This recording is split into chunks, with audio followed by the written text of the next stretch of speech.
안녕하세요. 정진희 PD입니다. 코로나 신규 확진자가 1일 60만 명을 넘었고 중증도 환자도 1000명을 넘어섰습니다.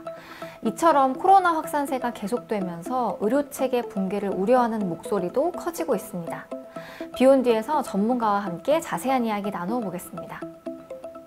네, 교수님 먼저 좀 간략하게 소개 좀 부탁드리겠습니다. 저는 연세대학교 의과대학 강남 세브란스 병원에서 근무하고 있는 감염내과 전문의 한상훈입니다. 안녕하십니까. 서울내과 한경일입니다.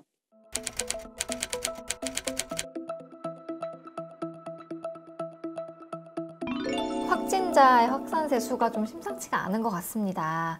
이제 지난주에 60만 명대로 최대치를 좀 보였다가 조금 감소하기는 했지만 그래도 이제 사망자 수, 위중증 환자 수가 좀 아직까지 굉장히 좀 많이 이렇게 보이는데요. 이제 앞으로 이 추이가 계속 될 것인가, 아직 정점이 오지 않은 것인가 하는 좀 그런 문제일 것 같습니다. 좀 어떻게 보시는지 의견을 좀 부탁드리겠습니다. 네, 결과는 사실 아무도 모르죠. 어디까지나 이제 예측을 할 뿐인데 거기에 대한 얘기를 조금 워낙 변수가 많습니다. 지금 신문에서 나오는 분석은 되게 정점 분석인 것 같아요. 그러니까 총 인구수 대비 누적 확진자가 몇 퍼센트가 됐을 때 정점이었나를 보면은 미국에서는 25%, 영국에서는 30%가 되었을 때 이제 정점이었다고 했는데 지난주에 우리나라 누적 확진자가 940만 명 정도 됐다고 돼 있고 아마 이번 주 되면은 1000만이 될 거예요. 그럼 한 20%가 되겠죠?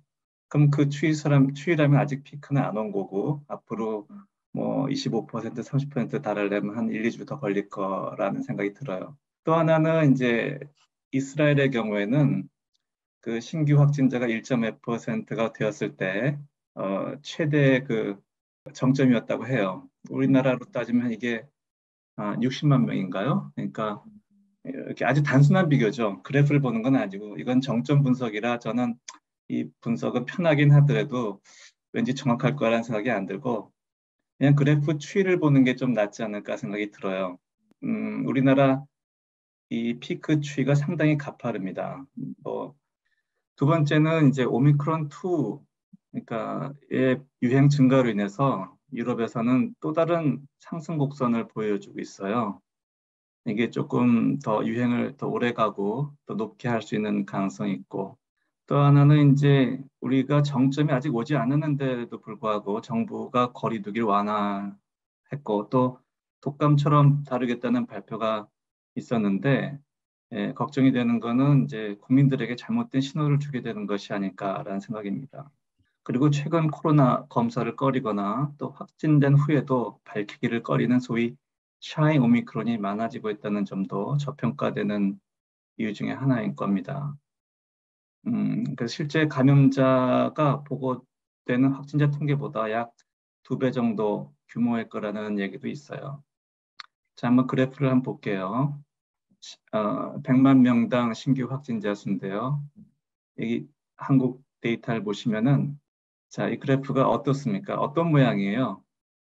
대한민국이 유일하게 이렇게 가파른 상승 곡선을 보여주고 있는데 제 개인적으로는 전형적인 지수함수 그래프 모양인 것 같고 전혀 분석 경향을 보이지 않고 있어서 좀 약간 불안한 면이 있고요. 맨 아래 보시면은 이게 미국 그래프인데 그 곡선이 상당히 감소한 상태로 유지되고 있습니다. 물론 이 미국 그래프가 계속 이렇게 유지되지는 않을 것 같은데 그 얘기는 뒤에 해드릴 거고요. 그다음에 이제 유럽의 여러 국가 양상을 보면은 조금씩 차이는 있지만 두 번째 커브가 다시 이제 생기는 듯 다시 증가하는 양상을 보입니다. 거의 대부분 오미크론 변이이고 최근 오미크론 2가 차지하는 비중이 늘면서 이런 곡선을 나타내는 것 같습니다. 오미크론 2가 차지하는 비율이 우리나라 3월 2주차에서는 26.3%로 급격히 증가했습니다. 영국은 약 75%, 독일은 한 50%, 미국은 한 21% 정도로 제가 봤어요. 중요한 건 이게 2배로 증가하는 기간인데 얼마나 걸릴까요? 영국은 한 10일 내지 11일 정도 걸리고 덴마크는 한 일주 정도 걸립니다. 근데 제 개인적으로 우리나라 데이터를 보면은 한 일주 정도면 한 50%가 될 것 같아요. 굉장히 빠른 상승 곡선을 그릴 것 같고 이것이 지금 커브에 더해지지 않을까 생각이 됩니다. 여기서 잠깐 흥미로운 예측 시스템을 알려드릴까 해요. 그 2020년 9월부터 미국에서 시행해오고 있는 시스템인데 하수에서 코로나 바이러스 양을 분석하는 것입니다. 이 코로나 바이러스 감염 후에 증상이 없더라도 대변으로 배출되기 때문에 초기 발병을 예측할 수도 있고 특정 지역 감염을 정량화해서 심한 지역을 알아내고 또 그 변화를 모니터링함으로써 향후 증가할지를 예측하는 것입니다. 여기 그 데이터는 두 가지인데요. 하나는 그 15일 동안에 발견되는 율을 보는 거고 두 번째는 그 증감을 표시하는 건데 여기 보시면은 약 67% 지역, 390군데에서 상당히 높은 비율을 나타내고 있고요. 또 하나는 약 한 40% 지역에서는 점차 증가하는 양상을 보이고 있습니다. 이 데이터를 보면은 아까 처음 보여드린 그래프에서 미국에서는 확진자가 증가하고 있지 않지만 조만간 다시 증가할 것으로 예측이 됩니다. 개인적으로 우리나라에서도 시행해 보았으면 하는 바람이 있습니다. 그 다음에 샤이 오미크론인데 요즘 학생들 사이에는 걸려도 검사 안 하고 싶다. 여러 가지 이유로 안 하고 싶어 하는 학생들이 많이 늘고 있다고 하고요. 또 뭐 중소 기업을 운영하신 분들은 한 명만 빠져도 업무 공백이 크니까 이 생계 때문에 또 이렇게 검사를 안 하는 경우가 증가하는 것으로 되어 있고요. 또 하나는 인식 변화인데 굳이 번거로운 격리에 들어갈 필요가 있을까라는 생각을 갖기도 한답니다. 왜냐면은 지금 치료도 마땅하지도 않고 또 일부에서는 감기 정도라고 가볍게 생각하는 경우가 있기 때문에 그런데 결국 이런 샤이 오미크론의 확산은 방역에 구멍을 낼 거라고 생각이 듭니다.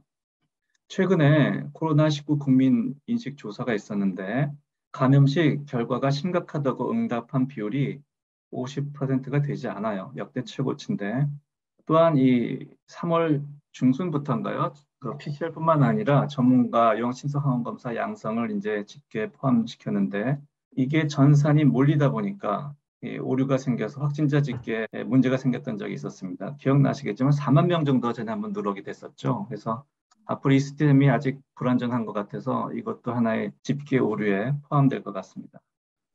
최근에 이제 숨은 사망자가 증가하면서 사망자 통계에서 빠지게 되는 경우인데요. 일주 격리 해제 후에 2, 3주가 된 다음에 사망하는 경우가 있는데 이렇게 되면은 통계에 잡히지 않습니다. 물론 코로나 때문에 직접 사망할 수도 있지만은 대개는 이제 기저질환이 있는 환자분들이 코로나에 가면서 악화되면서 사망하는 경우가 아닐까 생각이 됩니다.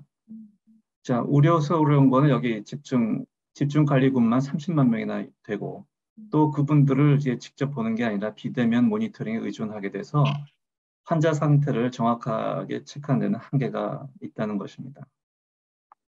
예측이기 때문에 확실하게 확답을 드릴 수는 없지만은 많은 리포트나 전문가들의 의견으로는 곧 정점에 도달해서 확산세가 꺾일 가능성이 높다라고 판단을 하고 있습니다. 그 시기는 대부분 3월 말, 늦어도 3월 말까지는 정점에 도달하고 그 이후에는 서서히 감소하는 양상으로 진행될 가능성이 높다라고 판단하고 있습니다. 다만 감염내과 전문의나 역학을 하시는 선생님들께서 판단하시듯이 정점 상태에서 확진자 수가 예상했던 것보다 아주 많다라는 게 많이 당혹스러운 부분인 것 같습니다.